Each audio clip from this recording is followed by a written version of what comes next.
Hello and welcome to the Championship review, and what a week it was. So many surprising results this week. I love doing the Championship review.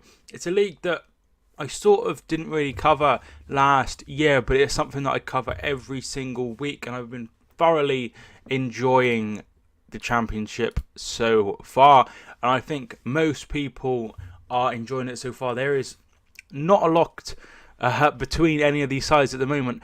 Between 1st and 12th, there is just 4 points separating them, which is absolutely amazing.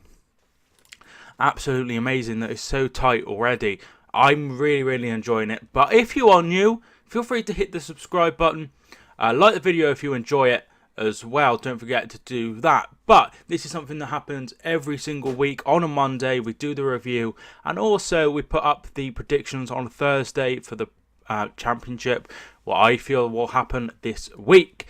So without further ado, let's get straight into it. Let's start on Saturday, and then we'll cover Friday's game. The first one is at Aston Villa, and Aston Villa fans will be very disappointed indeed.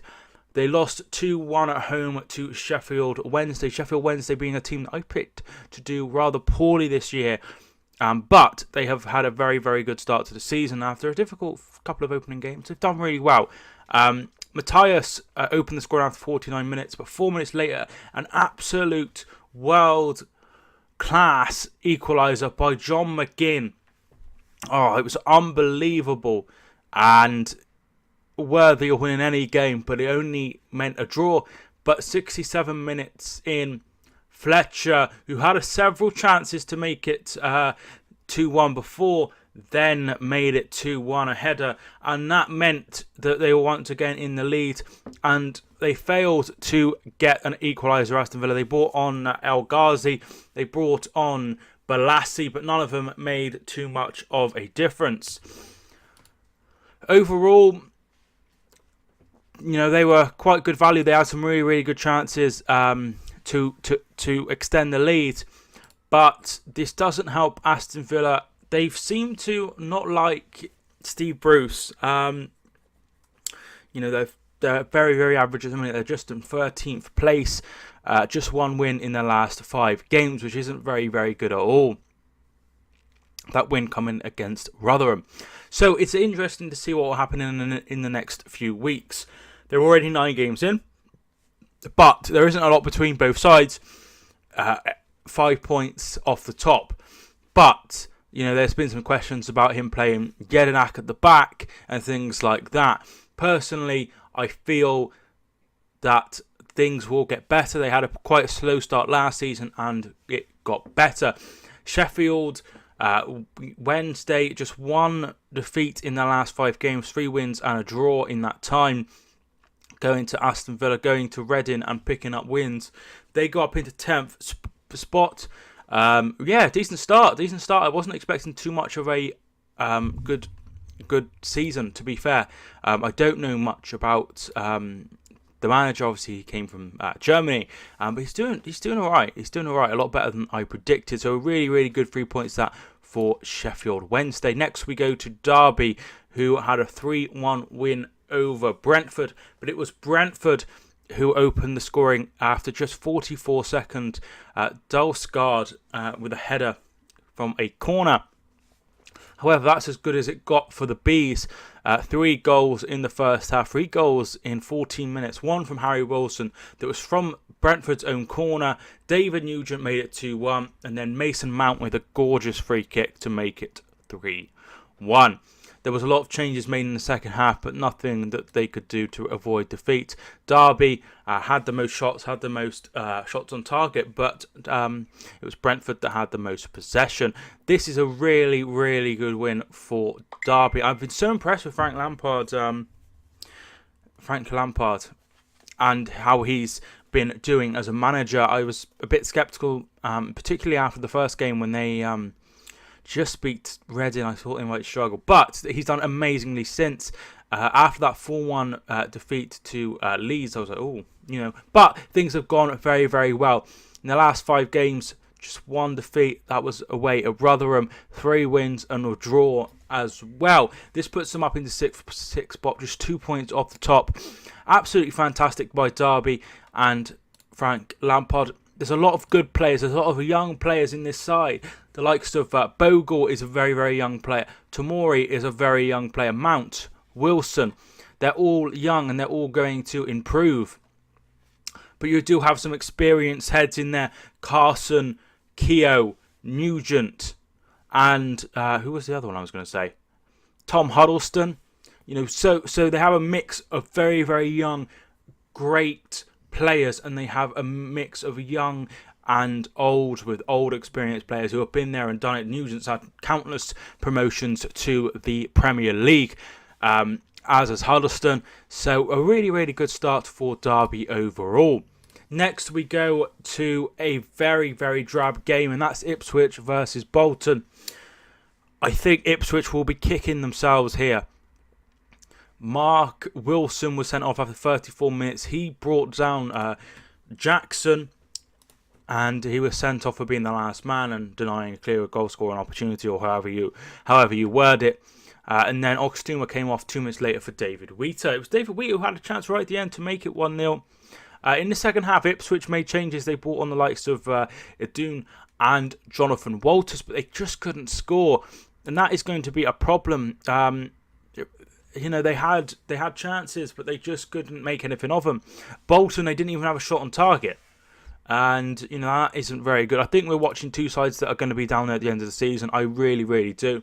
Bolton, after a very, very impressive start, just 2 points picked up in the last 5 games. It's not good enough. 3 defeats, 2 draws, no wins in the last 5 games. It's not been a easy ride for Phil Parkinson in the last few weeks. Ipswich, they have picked up 5 points this season, but have yet to win, and they are the only side now without a win so far this season. But having said that, they are unbeaten at home.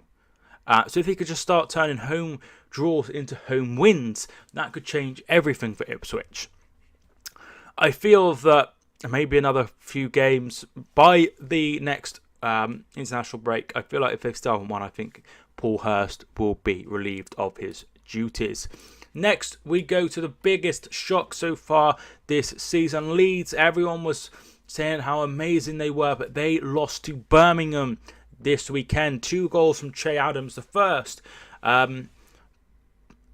Bailey Peacock Farrell was totally to blame. He almost thought he was, curling it into the other corner, and he just left it total disarray in the far corner, and that's where he put in the near corner. And that's where he put it to make it 1-0. Similarly, very, very poor again, and Che Adams made it 2-0, and that was how it remained at the break. They did get one back through Alioski in 85 minutes, but Birmingham held on for the 3 points. 71% possession by Leeds, 17 attempts to the 4 of Birmingham, just 3 shots on target for Birmingham, but they scored twice. They battered them, but they could not break Birmingham down with Dean and Morrison at the back. They were very, very key in this victory. As I said, Peacock Farrell, a couple of really, really poor bits of goalkeeping there, and Jamal Blackman maybe will be coming in at some point to replace him. This isn't the first time he misjudged a free kick by Tom Lawrence in the 4-1 victory over Derby, and that didn't cost him the game, but these couple of mistakes probably have, which is sad, because obviously he's a young English goalkeeper. Hopefully they'll stick with him for a little longer, but if he continues to make mistakes, he will be dropped. Next we go to Middlesbrough and Swansea. Middlesbrough failed to take advantage of the fact that Leeds lost at home to Birmingham when they drew 0-0 with Swansea. A victory would have taken them top of the league, but that is something that they failed to do. Despite having the best of the play, 16 shots, 5 on target, Swansea had a bit better possession, as you would expect, but this one was 0-0. A very, very even game overall. Overall, I think this might be a decent point for Swansea. Middlesbrough, they should be trying to go for the winner here at home, but that does still leave them in the top 2. Swansea, they've just started to fall away from the playoffs. They are now in 14th place, just one win in the last 5 games away at Millwall, 2 defeats and 2 draws, which isn't very, very good at all. They'll be wanting to, be much better than that. They are the second lowest scorers in the league. Rotherham have scored 6, and Ipswich have scored 6, and Swansea have scored 7. Having said that, they have a very, very impressive defensive record. They have conceded 6, which is the second lowest in the league. So they're very defensively solid. It's just the fact that they're not scoring many goals, and you can understand why. If we look at who they had up front, they have Wayne Routledge and McBurney. McBurney is a very, very good striker at this level, but they haven't really got many other options. They have the likes of Wilfred Bonney, but he's been out since the start of the season, and that is something that they probably need to address. In the transfer window, they need to get a striker. That was something that cost them in the Premier League, and it's costing them in the Championship. Next, we go to Nottingham Forest, the draw specialists. However, they won today. A very, very controversial penalty was given, and Lewis Grabban converted. Asked questions later, and that's exactly what he did, scoring the only goal of the game. This puts them up into 9th. Nottingham Forest, 2 straight wins against Sheffield Wednesday and Rotherham. So just 1 defeat in the last 5 games. That's the only defeat they've had this season. They've lost the same amount of Blackburn, Leeds and Middlesbrough. Very, very good company indeed. But yeah, they've started to turn draws into wins now, and that is going to be key going forward. I tipped them to go really well. Really impressed with Carvalho, and I think that they will be up in the playoffs at the end of the season. Rotherham, they are in 19th place, 9 points, 3 wins, 0 draws and 6 defeats. 6 defeats is the joint most, along with Preston and Hull. Whether they will be able to turn things around soon, I don't know. Their aim is simply to stay up, and they have a game against Stoke next. A win there would be absolutely key. Key indeed. Reading got a very, very good win over Hull. Hull haven't been very impressive at all so far this season. Goals from Baldock, Podvarsson and Andy Yadom gave Reading a 3-0 lead. John O'Shea was sent off for a last-ditch attempt. He was the last man and he was sent off, but they held on for an easy, comfortable 3-0 win. Very, very concerning indeed for Hull. Just 2 wins so far this season, coming against Ipswich and against Rotherham. They have Middlesbrough at home next. That'll be very, very tough indeed. Just 7 points picked up in total. 1 win in the last 5, losing the other 4. It's been something that I wasn't expecting. I was expecting Hull to be all right under Atkins. But let's focus on Reading. They've had 2 wins in their last 3, which is really, really good. Wins against 2 sides that are down there along with them, which is Preston away and Reading at Hull at home. So 7 points in their last 5. It's not good. It's not bad. It's okay. But after what has gone on with them picking up 1 point before then, they are starting to pick up a little bit. I still think they'll be down at the end of the season. I did take them out of my relegation zone and I put them a little bit above. But I think that they will improve over time.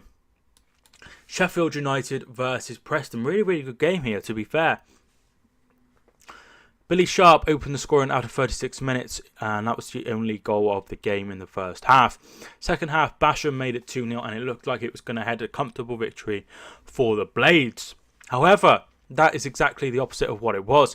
Preston, they come back. In the 80th minute, Robinson scored with 10 minutes remaining, and then Daniel Johnson made it 2-2 2 minutes later, and it looks like Preston were going to hold on for a valuable point, but in the 87th minute, McGoldrick scoring and winning the game for Sheffield United. Sheffield United, they are up in 4th. Very, very good indeed. 3 wins, 1 draw and 1 defeat in the last 5 games. That defeat coming against Bristol City, who have also had a really, really decent start to the season. Preston, you've got to be worrying about your job. Alex Neil, just 1 win all season. That was on the opening day against QPR. 4 defeats in their last 5 games. A draw coming against Bolton. Similarly, a team that I think will struggle at the end of the season. Just 2 Just 5 points all season. They are bottom of the league, and it's not going well at all for Alex Neil. I expected a lot better. And I'm not really sure, what will change in the next few weeks. Very, very poor indeed from Preston, but a good fight back, so maybe they will, take a bit from that. Next, we go to a crazy game at Stoke. Stoke and Blackburn. It was 2-0 at the break. Goals from Bradley Dack and Danny Graham gave Blackburn a 2-0 lead. They made it 3-0 just after half-time through Harrison Reed. Berahino got one back in the 79th minute, and then Tom Ince scored as well to make it 3-2. Right at the end, in the 91st minute, Berahino was fouled, and it was a penalty for Blackburn. So at this point, there was Bojan, Peter Crouch, Joe Allen was on the pitch, Ryan Woods, Tom Ince, but they let Berahino take the penalty. He hit the bar, and Blackburn held on for all 3 points. You just can't forgive that. You just can't, that isn't the manager's fault. That's the player's fault. But having said all that, why was he taking it in the first place is a very, very, very interesting question. They go to Rotherham next, and they'll be desperate for 3 points. I think if they don't get 3 points there, I think Gary Rowett may lose his job. It's been very, very poor. Not what I was expecting at all. They have a very, very good, talented squad at the Bet365 Stadium, but that hasn't been on show. Blackburn, they are in 12th place, 3 wins, 5 draws and 1 defeat. Very, very good on their return to the Championship. Their aim is simply to stay up. Any better than that, and that will be fantastic. But Mowbray has done a brilliant job since going in there a couple of seasons ago. West Brom beat Millwall 2-0. Millwall have had a very, very average start to the season. The goals came through Dwight Gale and then Kieran Gibbs, who's been turned into a scoring machine in recent weeks. But a very, very good performance indeed. They've looked really, really good in recent weeks, West Brom, with Gale, Rodriguez and Harvey Barnes just behind them in the 3-4-3 formation.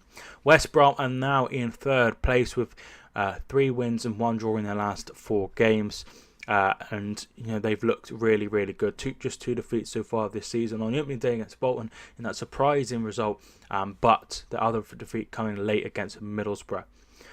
So 5 wins, 2 draws and 2 defeats, 17 points. They are in third. Really, really good by Darren Moore's men. They'll be looking for promotion. And with Rodriguez and Gale, you will be expecting them to be very, very close. 12 goals conceded though, which is the most in the top 10, which will be concerning for Darren Moore. But they've also scored 22 goals, which is the highest by a mile. 3 goals higher than Leeds, who are on 19 goals. So really, really impressive. Let's talk about Millwall. They've gone into the bottom 3. They have only picked up 1 win all season, 6 points from their opening 9 games, 4 defeats in their last 5, drawing the other games, so no win in their last 5. And they have Sheffield United at home next. That'll be a must-win for Millwall. But yeah, very, very poor. They had a really, really good end to last season, but that form has not carried on to this season. Finally, the late game, QPR versus Norwich, and it was a very, very tight encounter from what I saw. The only goal of the game coming off Pookie's chest for Norwich, making it 1-0, and that is the only goal of the game. There was a penalty incident right at the end, which probably should have been given, a foul on Luongo, and he was totally just pushed off the ball. Nothing was given by the ref. Overall, it was a fairly even game, but Norwich did what they had to do. They needed to get the 1 goal, and that's exactly what they did. 3 wins in the league on the bounce now for Norwich against Middlesbrough, Reading, and now QPR. They go back to Carrow Road with a home game against Wigan, who are now in 5th place. So that'll be interesting to see how they get on there. But they've really started to turn their form around. After a difficult start to the season, they are now in the top half and looking to go forward into those playoff spots. QPR, I think they'll be happy with their last 5 games, 3 wins, 1 draw and 1 defeat, which is very, very good after a terrible start to the season, conceding 7 at West Brom. But they have moved away from the relegation zone. 4 points clear after a terrible start, I think is very, very good by Steve McLaren, bringing in Naki Wells and Tom Mohamed has seemed to really, really help them. Finally, we go to the Friday night kickoff. Wigan versus Bristol City, and it was Nick Powell with the only goal of the game, and that was the only shot that they had on target. Bristol City had the most possession, had the most shots on target, but they just couldn't score, and they ended up losing the game, which is very, very disappointing for Lee Johnson's team. Bolton was very busy in the Wigan goal, keeping the minutes, but when you have somebody of Powell's quality, you're always likely to get a goal, and that's exactly what he delivered. Very, very poor from Bristol City, but it is what it is. Bristol City drop into 8th place with 2 consecutive defeats after 3 consecutive wins, so they're very, very, you don't know what you're going to get with Bristol City. 14 points, and they're still doing really well. I predict them to do quite poorly after losing Bobby Reid and Aidan Flint, but they've done very, very well so far this season. Wigan, they are in 5th place, 3 wins in their last 5 games, 2 wins on the bounce against Hull and Bristol City. Once again, I was expecting them just to try and stay up, but they are already on 16 points. They're trying to get as many points as they can. They're gonna, aim is to stay up, and anything better than that will be absolutely fantastic. Paul Cook's done an amazing job there. Absolutely fantastic appointment, and he has done amazingly well. So that is the roundup. Let's have a quick look at the table then. Leeds and Middlesbrough are in the top 2. In the playoffs, we have West Brom, Sheffield United, Wigan, and Derby.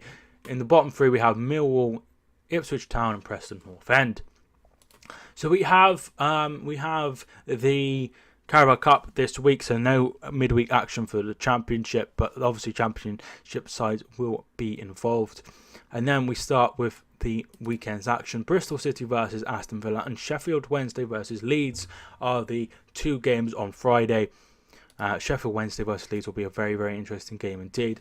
And then Birmingham City Ipswich, Blackburn versus Nottingham Forest, Bolton Derby, Brentford Reading, Hull Middlesbrough, Millwall versus Sheffield United, Norwich City versus Wigan, Preston versus West Brom, Rotherham versus Stoke is the 5:30 kickoff on the TV, and then Swansea versus QPR. Thanks so much. I will do a preview and predictions for those fixtures. If you enjoyed, feel free to smash the subscribe button. Like the video if you enjoyed it. My name is Mike, and I will see you soon.